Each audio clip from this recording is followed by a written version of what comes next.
Mais il a toujours la semence. Il ne croyait pas d'autres personnes. Il prêche les miracles, mais il ne les croyait pas. Amen. Amen. Maintenant, ça s'est passé dans sa maison. Dans sa maison. Auprès de son enfant. Il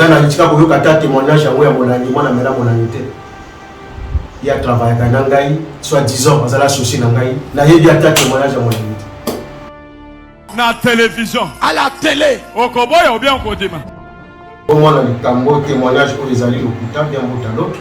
Je m'adresse particulièrement aussi à Pasteur Walesa. Ceux qui montent à une église d'ailleurs, pour que ça témoignage, il faut vous demander l'origine pour tout monter. Je disais, je vous salue au nom du Seigneur Jésus-Christ. Je suis le pasteur Caleb. Pasteur Caleb. Je viens de Brazzaville. Brazzaville. J'étais à Pointe-Noire. À Pointe-Noire. À Pointe-Noire, je travaillais avec le pasteur Lifoko.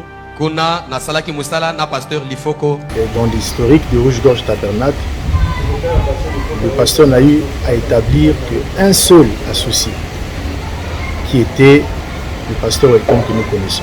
Et après cela, le pasteur n'a plus encore établi une personne à Rouge-Gorge Tabernacle. Après un moment donné, je suis venu m'installer à Brazzaville. À Brazzaville, je suis le pasteur associé d'une église, une grande église. L'église s'appelle l'Ange du Seigneur Tabernacle. Et le pasteur, c'est le pasteur Godam. Je suis le pasteur Godam Ngati Okumone, pasteur de l'Ange du Seigneur Tabernacle d'Alangaï Brazzaville.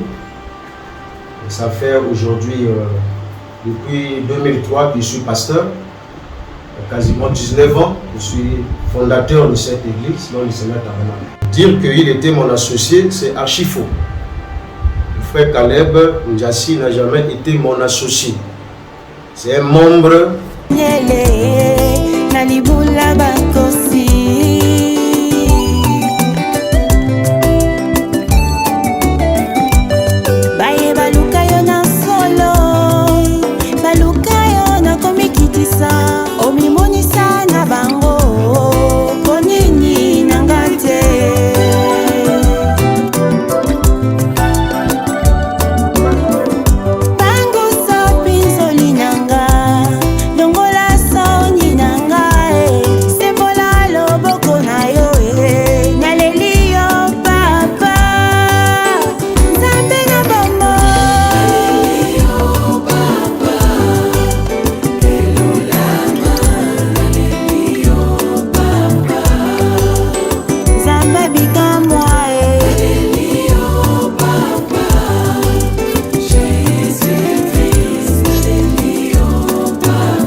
Vérité et réalité, Bosolo Pelolenga Robika, dans vos maisons, Biskatou Bola Nabiso, infiniment merci à vous, mesdames et messieurs, et surtout vous qui êtes en train de me suivre en ce net moment. Comme d'habitude, nous vous transmettons les salutations de la part de toute la grande équipe. Gédéon Loaï est présent et comme vous le savez, la réalisation est signée en duo, Jonan Zouzi et Jordan Panzo. Donc c'est avec cette équipe que nous allons certainement travailler d'arrache-pied. Encore à vous qui n'êtes pas encore abonnés, allez vous abonner rapidement et cela c'est fait gratuitement. Il suffit de toucher sur le bouton, c'est écrit en rouge, s'abonner. Touchez une fois, allez à côté, vous verrez une cloche. Touchez sur la cloche, vous verrez 3 rubriques. Appuyez sur toute notification.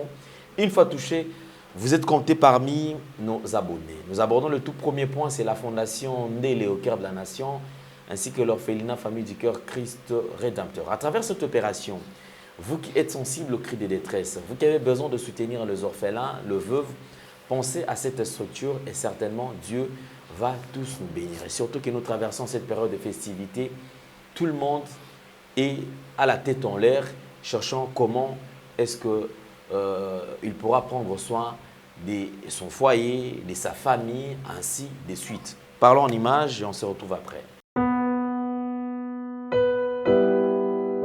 Tango nyonso molinganga nazalaki komona baninganga na baboti na bango nanga baparent baza te vi nanga pasi. Est-ce que kokufela baboti ezali sumu? Kozanga baboti est-ce que ezali sumu? Voilà, na kopesa bino message. L'orphelinat Christ rédempteur. Et ana posa lisungi na bino. Tala musala munene zo sala pona bana. Tala musala munene sala pona bana oyo. Mokile tiki ebwaki. Mais nzamba termine nzelo orphelinat oyo pona ko encadrer bana oyo. Yaya lisungi na yo to ana ngoposa.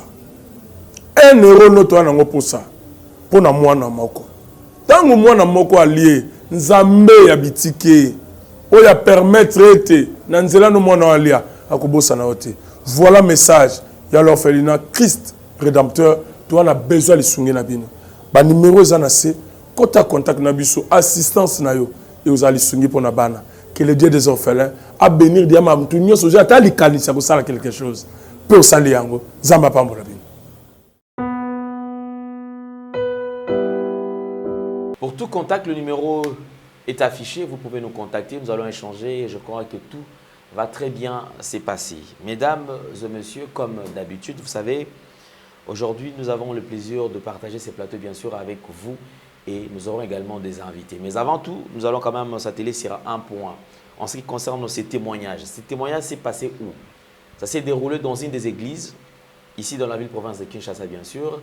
L'église du pasteur Kabundi, évangéliste Kabundi Walesa. C'est une église déjà où ils allaient connus. Qu'est-ce qui s'est passé? Un monsieur est passé dans un témoignage, se présentant au nom de pasteur Caleb. Pasteur Caleb a fait quoi? Il dit qu'il vient du message. Depuis un certain temps, je vais ouvrir peut-être une brèche et qu'il y en a tout à l'heure. Message. Après investigation, on a compris qu'il y a une tension, il y a des conflits qui sont logés au sein de toute cette communauté. Et jusque-là, conflit il faut que mingi nase. Awasiko et bimi et les gens se tirent maintenant à balles réelles. C'est alors que vous avez constaté qu'il y a un moment donné, il y a eu Bandeko pro pasteur Lifoko du ciel et il y a eu Bandeko pro pasteur Barouti. Koto a lobi boye, koto a bouki, koto a lozongisi boye, koto batini moto a répliqué. Tout ça tout simplement. Ce que vous comprenez, vous verrez que depuis un certain temps, d'après ma investigation, tu as dit que ça là, bakendaki kobunda. Alors ça veut dire qu'il y a un groupe, bazali kobunda, pour que ba effacer combo, il y a Jésus-Christ de Nazareth, nakatia communauté. Bandeko misusu, bandeko ba misusu nakatia communauté, bazana besoin, ba effacer combo ya Branham, William Maron Branham, nakatia communauté. Et bandeko misusu, bango bazali na besoin que combo ya Jésus-Christ de Nazareth nde etikala. Combo Branham etanga malisusu te pe ba beta lisolo wana lisusu te. Moto zali kopela pela na kati wana. Alors na kati ya conflit wana ebandi ko créer ce ko ba rubrique. Certains pasteurs également oyo bazalaka prétentieux. Certains pasteurs également balinga toujours ko profiter sur ma ba événement si ma makambo boye pour ba zoba s'accaparer ba se faire peut-être la foule ba komi ko profiter si mana yango. Tu comme on a témoignage oyo eleki et pas pasteur évangéliste Kabundi Walesa papa nabiso Caleb moto aleki na kati ya témoignage na ye toko tchela bino yango ye après koleka na témoignage il va citer même les noms déjà et de l'église au esika ye alobi ki autaki azalaki pasteur.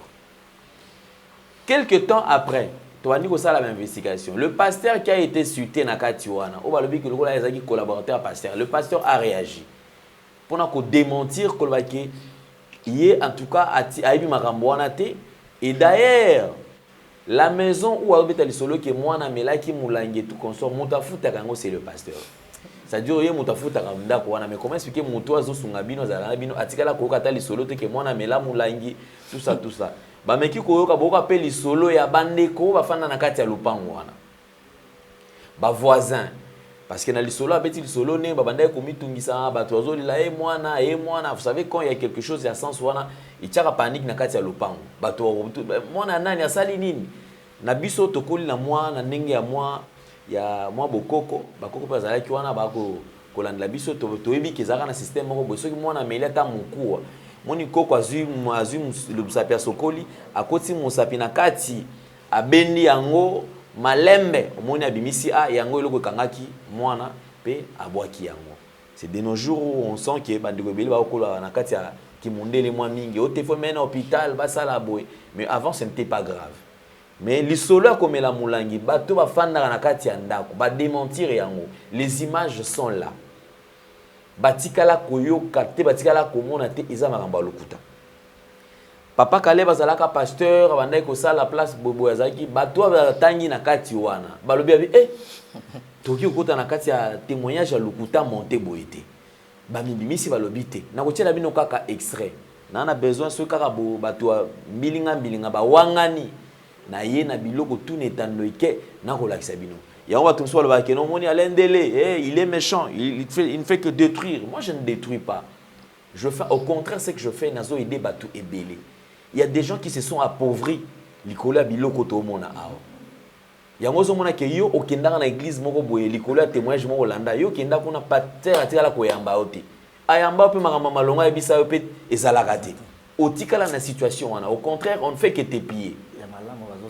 Azobenda ti lelo boy. Alors aujourd'hui, je ne ferai pas trop parlotte na roloba mingité. Na lingi ba image et loba. Boka une partie à témoignage à pasteur Caleb, pe boka nenga tangi ba komba batu.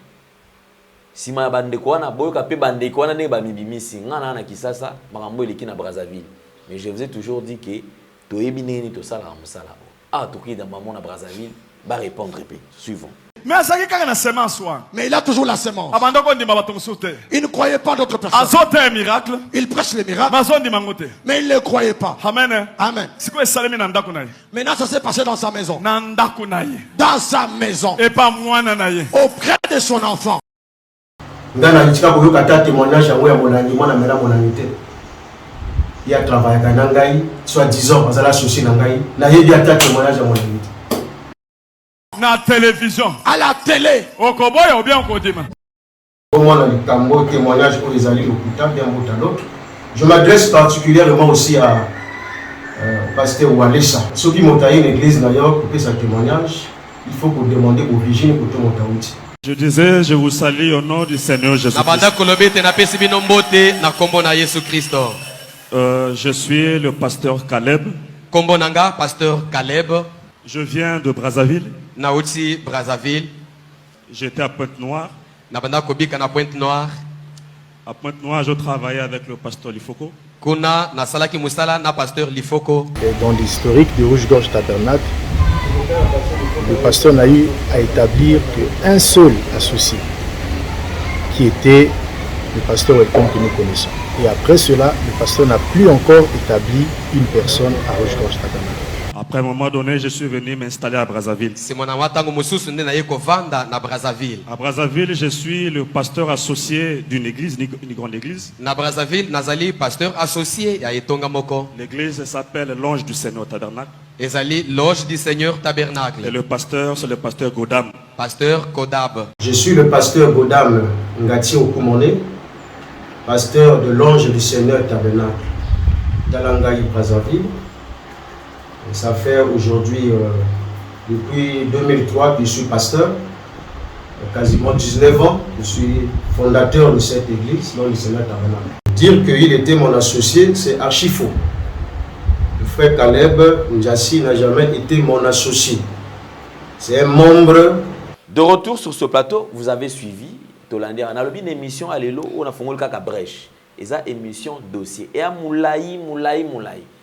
Vous allez scotcher, brancher sur une nouvelle tendance télévision, beaucoup yoka. Comment est-ce qu'il va passer va ko futa batu bambongo pour la gloire na bango moko ba ya ba ko sa baloba. Na kotanga komba motuté, mais motutu batangi beaucoup yoka nenga koloba. Lelo na ba mingi te na fonga la brèche à liboso. Na bi ke bandeko baza ba fanatique ba ondo finga nga yo alendele. Heureusement que mambo na sala nga te. Plus bozo finga na mona apparemment na ozo pe moi poa na goya munene. Donc, c'est qu'ils ont énergie. Insulter, ce n'est pas un problème, mais je pense que c'est l'arme de faible. Un véritable homme ne tue jamais derrière le dos. La sola sala mamle biso la beauté. Ou aloba ki X dans le bika aloba kaka X. Et non Y n'a changé comme X. T. Bolandi. Nous avons le plaisir de partager ce plateau avec un invité. L'équipe est côté na bango. Hier na joué la première partie. Lundi rendez-vous na prophète Ngefa. A Ozalapé na plateau. Tout si maman baba faux témoignage. Tu vas continuer en mot. Prophète Gelor Kassaï, bonjour et bienvenue. Bonjour Papa Lé, merci beaucoup. Santé bonne. Oui, Nzamba Zobatela na binope. En forme nous zomo na biso awa santé de fer. Ah, Nzamba Zolokum ya moto ya ngwana. Na moni décembre et ali koleka, ils ali moi moko pression. Vraiment. Un message na bandeko oyo surtout ba komi prêt ba se suicider. Ba komi prêt en tout cas ma balle les panzana. Ba komi prêt que ndeza bo aki mata responsabilité à bana parce que bana so ba pe ba tetu. Bakotia papa na bango pression papa bilamba sika papa esika ko banda ya kosuka ezate papa ndimika ko ta retraite akenda mangenge ngete makei ya 2 semaines pour ba fête eleka conseil na bande kwano. OK, merci beaucoup Papa Lé pour la parole. Conseil ezalika biso mo pe toza ba parents. Na bisaka ba parents décembre ezalo kola ba mois nyonso. Ponanga des années de janvier, les années de février, les années ba mois nyonso. Donc komi bomate pona décembre parce que après décembre janvier pezali. Après janvier février pesa donc pour dire que ezab ne ba mois nyonso donc ya mutu ezali nzambe so commission na mwana rendre grâce et pas nzambe c'est tout komi bomate pona kolata pona kolia parce que kolia tolia ka chaque jour donc na mona eloko moko ya sikate bato balia na décembre olia marate nzoto elata ka bilamba yango badage bato so ba nzoto akala na bilamba sika donc ezane lo moko échanger te donc na mutu olia ndunda na mutu olia soso bango nyos ba ndingi moko parce que soso elia maranango nyonso donc se concentrer dans ma caméra. Ceux qui nous ont grâce aux Zoakolata, gloire à Dieu. Ceux qui ont été gloire à Dieu, mais ils ont été là peut-être Yakoumi Bomanzoto, ou bien des fois, quand on a dit que non, même si tout ça va, mais non, on est normal. Et comme il y a donc, ils ont mis sous le salamabé, surtout mis la jeune fille, mis salamabé pour avoir un bon ou un sombre lamba. Andimi akende kabanzoto na pour avoir un bon pas tata moko no kiltiste un document pour Allah taka lamba sikana bonane et pour na janvier. Donc, voilà, ça c'est un conseil. Alors je crois que prophète Gelor oti olanda lisolo to na ngwa nga pété na zoloba. Bakolo makamne bazolo bazangati. Moi je ne fais que relayer information pour que information ekende penza likolo makasi koleka. Alors, réaction étant que Monsal Nzamel Makambo. OK, merci beaucoup Papa Lé pour la parole et avant na banyana pesa na mboti na yoki au PCP déjà rendez-vous ya lundi na papa na biso ngefa na PCP mbote bisika azali nzambe apambola pour na musala kitoko bazo sala. Oui Papa Lé kotala ba makambo wana à des fois et ça la passe. Ça donne un dégoût. Passe dégoût à des fois na kanda. Ya mona mo biso batu so ba yo Alexandre mo so continue tenir wana ki ya prophète dodo na ko banda ko silika. Toujours pesa kanda na dégoût pourquoi? Parce que na ko ba netini donc bazo comme ça batu mususu ba ya oyeba ba réalité wana na sima ben crédit par rapport à ba faux témoignage. Et le mot eza vrai te eza monté bon les qui sont pour na quoi tirer kaka batu. Oh ce n'est pas ça. Ya moni même Matthieu 10 et l'audio ngonyo so plusieurs viendront sous mon nom. Ba oyala ba miracle ya lokuta pona osala nini pona ko séduire batu et aneti batu wana omona wana ezati batu za ba témoignage moko eza faux et archi faux ce que biloko boy bon je me demande elle beta tolo que azamo sali ya nzambe ya solo un homme de Dieu un véritable homme de Dieu c'est lui qui a le Saint-Esprit à lui lorsque mutozo ya opé sa témoignage o eza vrai le Saint-Esprit a soufflé que réellement que témoignage eza vrai parce que Bible dit le Saint-Esprit a convaincre bino donc c'est-à-dire so eloko ya lokuta le Saint-Esprit va te parler si ko yé soi-disant kazaka mosala nzambe ya solo papa wana zo ko monter témoignage ya lokuta na chair discernement ezalaki donc pour dire quoi na mutu apesi témoignage na dirigeant l'église wa bango nyos baza ndenge moko na dajo batomokili balobaka les fous de même badge les oiseaux de même plumage donc c'est-à-dire baza batu moko mais na lingama komi na nzambe bible bi eloko moko te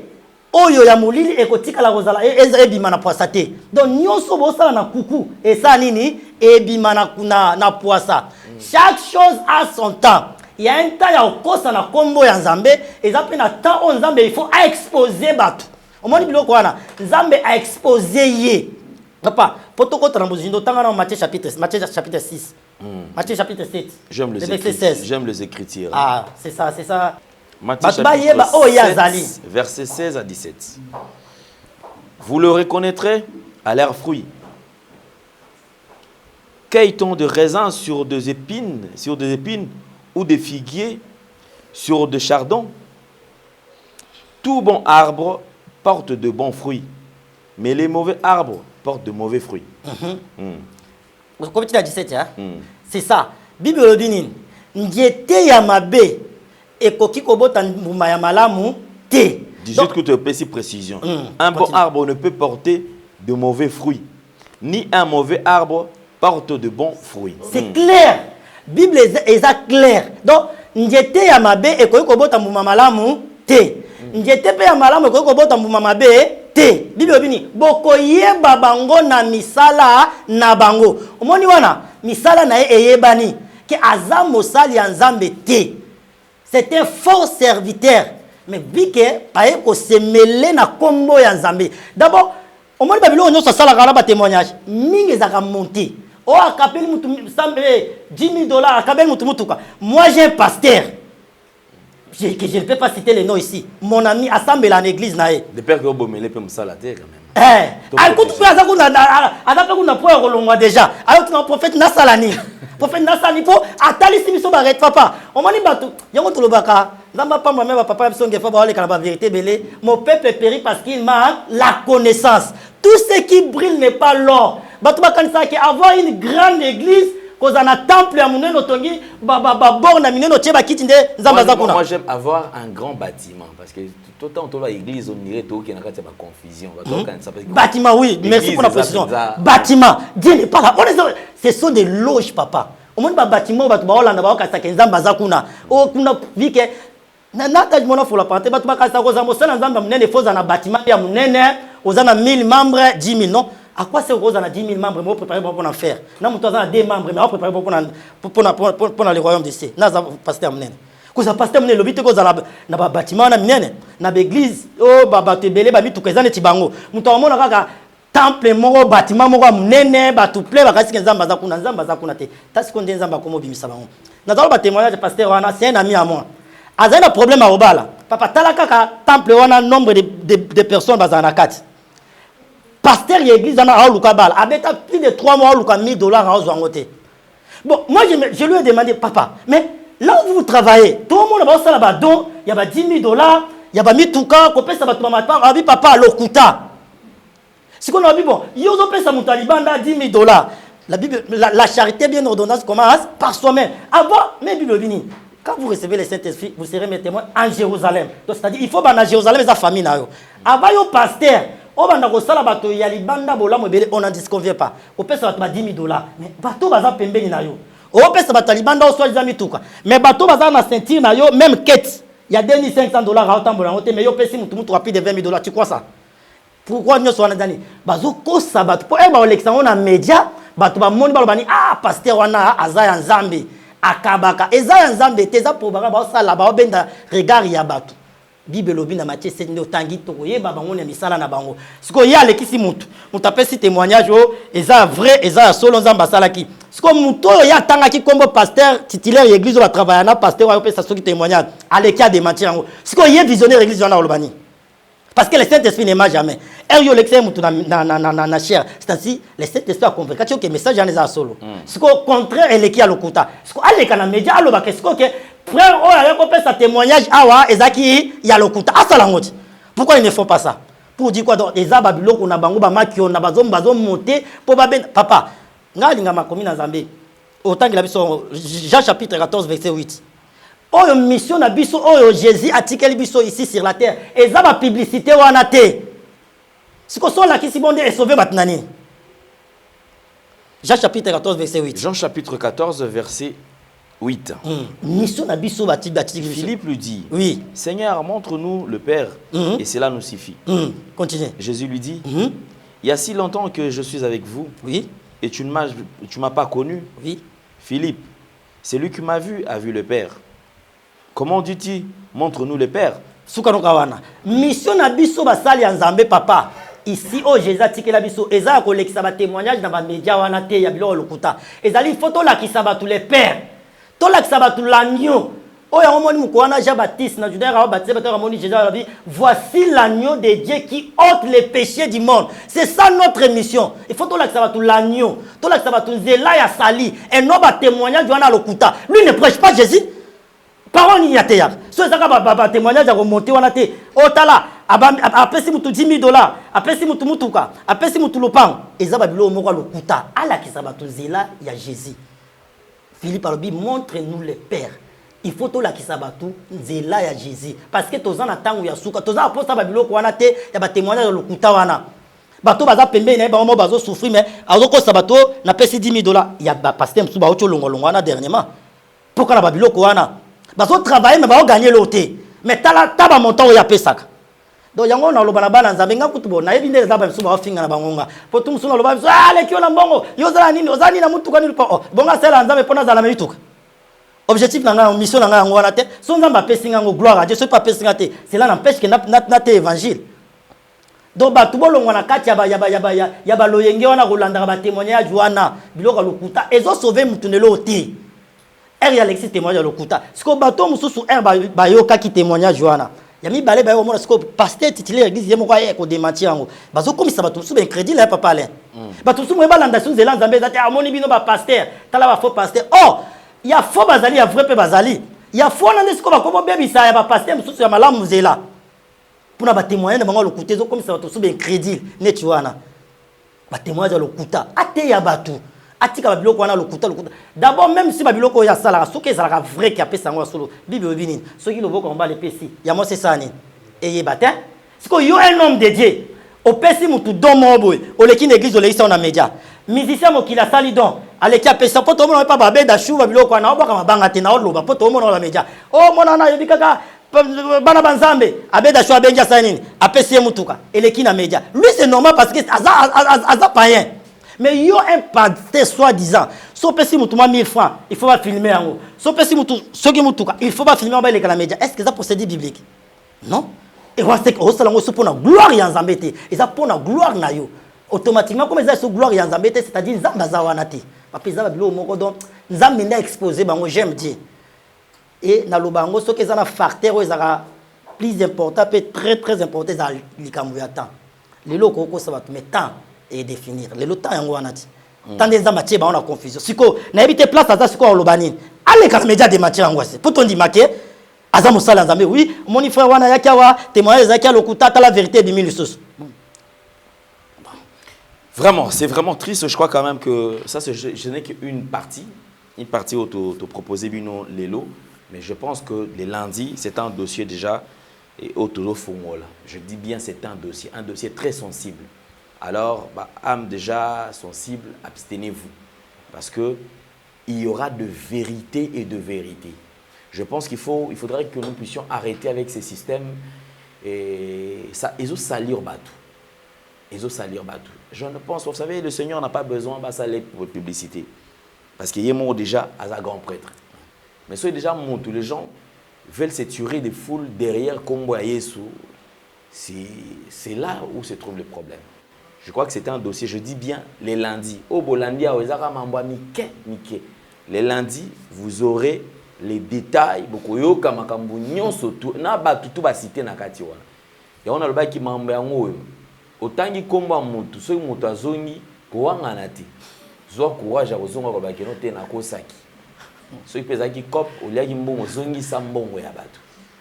C'est vraiment triste.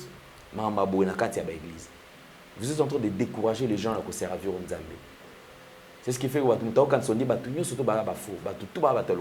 que ce n'est pas ça. Il y a de vrais serviteurs de Dieu. Il y a des gens qui craignent le Seigneur. Il y a des gens qui ont une expérience dans Nzambe. Alors, ceux qui ont forcé les sous-sous, ils ont sacrifice, ils ont principe,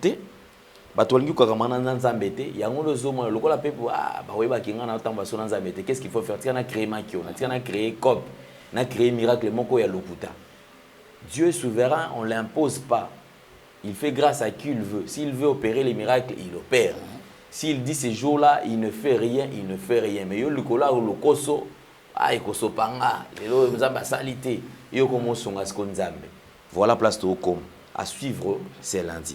Alors nous allons passer rapidement à la deuxième partie comme d'habitude. Alors le temps de partager un petit moment avec Bandeko Baolanda Biso et on se retrouve après. Continuez tous à les bella parce que la vérité est allée. Merci.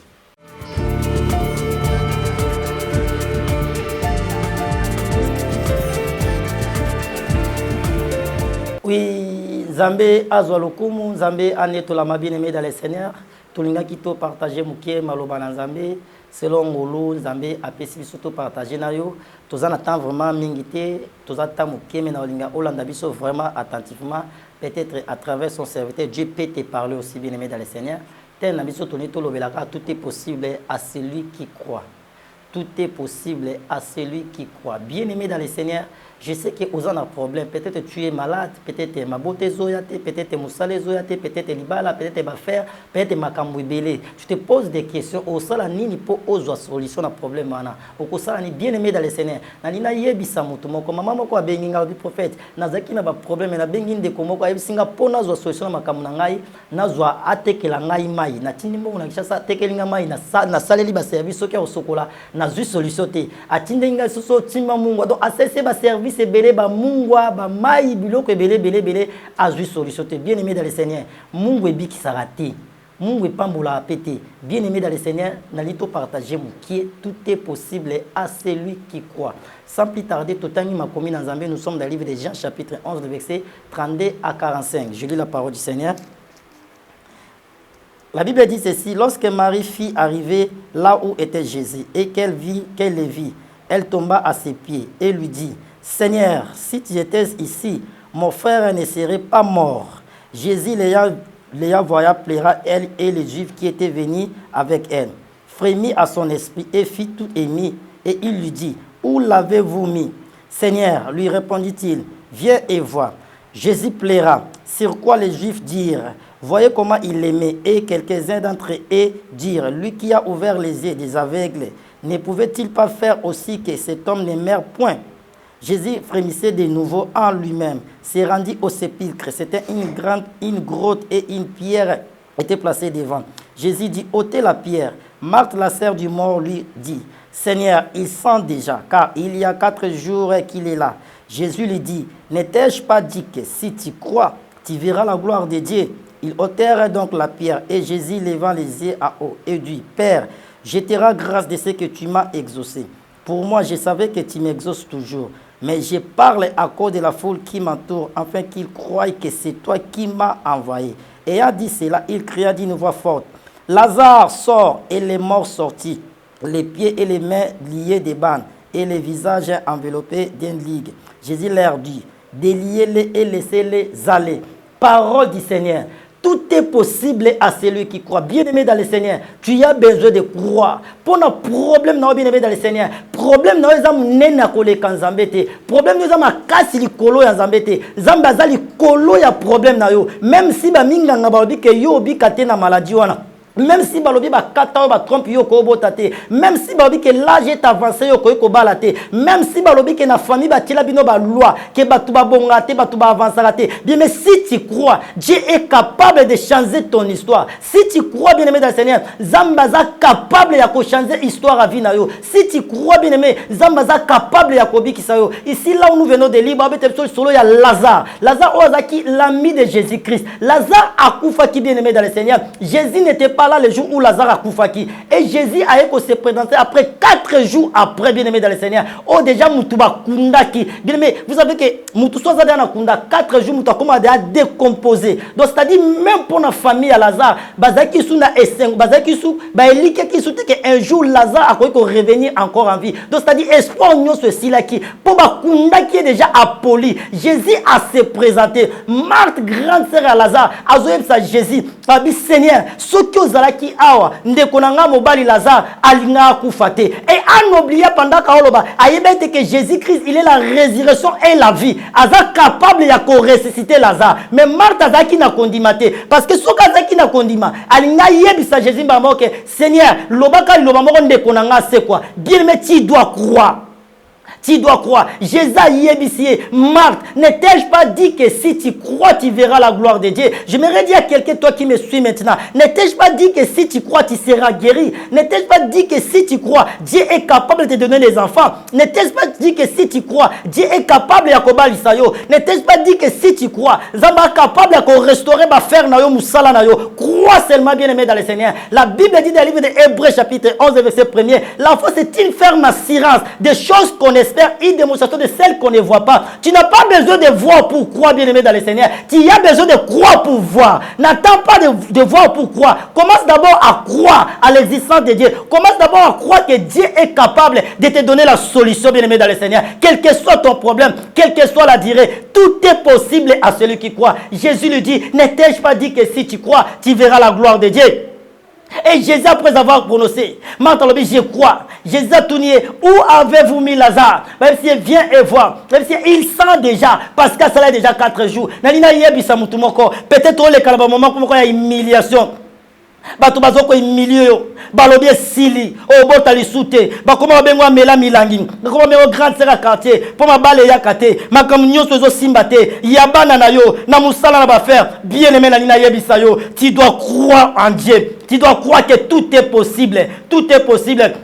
Jésus Yébissier, bola qui s'en a place botia qui est malgré à sali 4 jours. Bien aimé, et loko na ki bomoto ko salamate. Oh même bande ko na emoko Lazare, ba longola déjà espoir. Ba bi déjà zolumba solo. Bien aimé peut-être longola ke likia, ba sambela pona yo, ba sala ba service, ya ba mai, ya ba huile, ya ba mungwa. O tinda ba photo, ba identité. Bien aimé solution ezomate. Na nina yebisa yo sikoyo, na memeli yo maite, na memeli yo mungwa te, na memeli yo huile mabelete, na memeli yo kafwa. Mais crois seulement que Dieu est capable. Si tu crois, bien aimé, on va prier. Moi je crois au miracle et je crois que Dieu est capable. Mais bien aimé, pour Zambasala, ils ont dépendre peine à Kondimanayo. Tout est possible à celui qui croit. Quel est ton problème?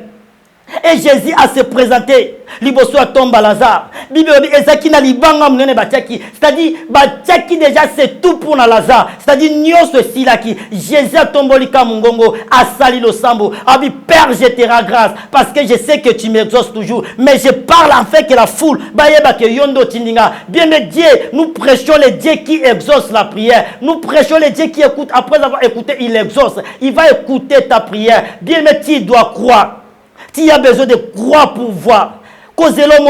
La foi, c'est la certitude du cœur au sujet de Dieu et de sa parole. C'est que la Bible dit, tu dois croire que Dieu est capable. Là où les hommes sont incapables, bien aimé, Dieu est capable. Bande quoi Lazare, bazaki incapable. Là on sait que c'est Lazare, mais Jésus-Christ azaki capable, là on sait que c'est yo. Batomo kili, bakoyi ko pesa oli bala wanate. Bazaki capable on pesa yo mabota. Bazaki capable ko restaurer vie na yo, ya musala na yo, ya makam na yo, mais Dieu est capable.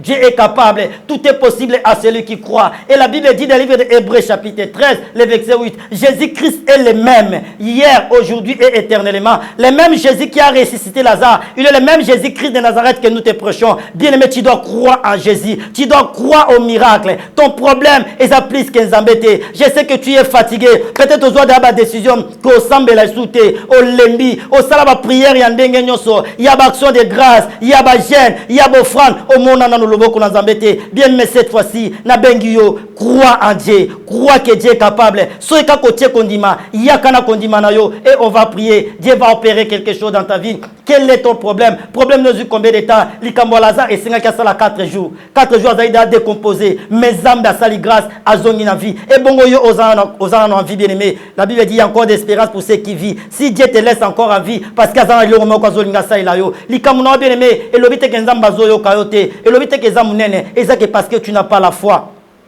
Tu n'as pas la foi. Si tu crois, Dieu va opérer quelque chose bien aimé dans ta vie. Crois seulement. Tout est possible à celui qui croit. Problème ne zanini. Bien mais crois. Et au monde la foi, c'est la foi qui attire les miracles. Sans la foi, il n'y a pas de miracle. Tu veux vivre les miracles, tu dois activer aussi ta foi. Active ta foi et la foi va amener les miracles. La Bible dit dans le livre de Marc, voici les miracles qui accompagneront ceux qui auront crié. Tu dois commencer d'abord à croire bien aimé. Et nanzela kondimanayo nde ekobenda miracle. Nanzela kondimanayo nde zamba opesa mabota. Zamba opesaka an mabota. Zamba opesaka Farah Mabota a capable à pesa yo. Nzambe wa balisaka wa balisa yo. Tout le monde ba maman même à plus de 50 ans, 60 ans, 70 ans. Nzambe wa balisa bango bongo yom tozana 40 ans. Yom tozana 35 ans, 45 ans. Bien aimé na mesilité. Crois seulement que Nzambe wa capable. Et so kondimi Nzambe wa tindelo mobali avina yo. Nzambe wa pesa yo mabota. Nzambe wa pesa yo mukanda oyo zoluka. Nzambe ko restaurer ba faire na yo. Commence de ba croire. Bien aimé dans le Seigneur, on nous fait déjà signe parce que média ezali kambuyata. Bien aimé thème na biso ezali kaka. Tout est possible à celui qui croit. Dieu t'a parlé. Au monique, aux anaposa, au contacté, pour la prière, bien aimé. Yakana Kondimano, et on va prier. Dieu va opérer quelque chose. Mon numéro est affiché, c'est plus 243 85 41 59 230. Plus 243 85 41 59 230. Bien aimé dans le Seigneur, aux anaposa, contact na prophète Gelo, Benganga Itoko Sambela. Et tous appelés na chaîne Nabiso, il y a prière, il y a groupe to Sambela chaque jour. Aux anaposa, au Sadere, Komilanga ina coach sayo, na ligne to Banda Sambela. Banda Kondima bien aimé. Bosana va problème na yo wana. Zambi apambola bino nyoso bolandi biso. Zambi apambola maman na biso Fatou kuna na France, maman na biso Sonia na France, maman Nis kuna na France. Vous êtes tellement ébélé bato nyoso bo soutenir la prophète Gelor. Papa na biso Pauline na États-Unis. Là na pamboli sous bato nyoso bazo travailler na nouvelle tendance et na pesi sumbote na papa na biso ngefan zambi apambola bino ce qui Jésus-Christ azongité tokomonana. Mon numéro est là. Zambi apambola bino.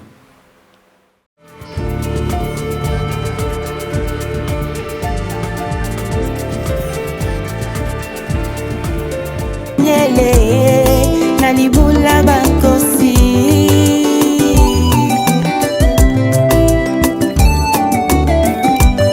baye baluka yo na solo baluka yo na komikitisa omimonisa na bango ponini nangate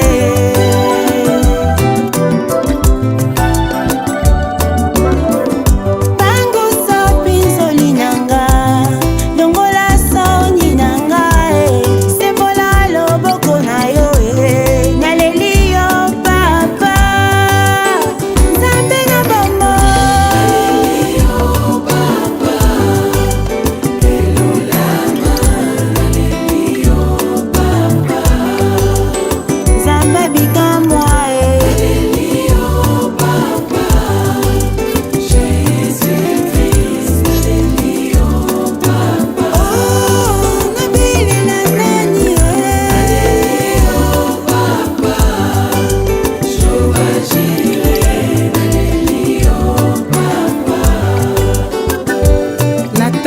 Nzambe oyo bongwanaka te yoka kolela na ngai yawe nayebi yo nde bikamwa yawe solo yoza monene bafinga